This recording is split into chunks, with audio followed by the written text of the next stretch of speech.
peut-être qu'il fallait un autre format et on va le faire aujourd'hui où il y a une marche à partir de 16h, c'est ça? Voilà. Merci à tout le monde, je vais essayer d'y aller très très vite. Je vais interpeller le gouvernement, le ministre des Affaires étrangères, sur la question de la délivrance des passeports et sur la question en fait de notre consulat ici à Barcelone.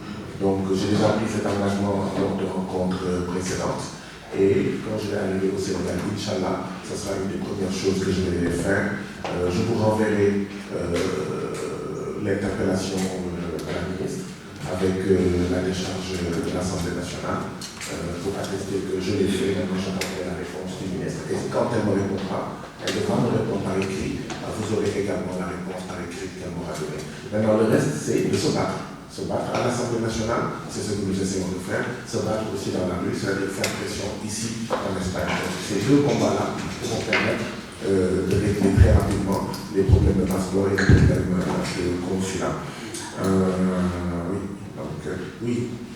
Moi, je parle en français. Je parle en français ici parce que, bon, il y a des gens qui ne comprennent pas Wolof et je veux limiter la casse avec les traductions. Mais un peuple ne peut pas se développer dans la langue d'un autre. Tous les pays qui comptent aujourd'hui, à part quelques exceptions, mais ils utilisent leur propre langue. Ils utilisent leur propre langue. C'est-à-dire que la colonisation et le néocolonialisme, c'est aussi dans l'esprit. C'est pas pour rien que Ngugi wa Thiong'o, écrivain kenyan, a fait un livre intitulé Décoloniser l'esprit.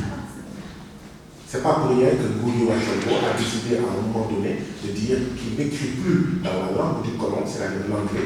Il va écrire dorénavant ses romans en Kiswahili. C'est ce que Boubacar Boris Diop, écrivain sénégalais, essaie de faire aussi en disant qu'il n'écrit plus en français, il écrit dorénavant en Wolof. Parce qu'ils ont compris, comme d'autres, que si depuis l'enfance, nos enfants parlent dans une langue étrangère, mais on en fait des petits Français, des petits Espagnols, des petits Américains, etc. Une langue, c'est une manière de penser, une manière de réfléchir.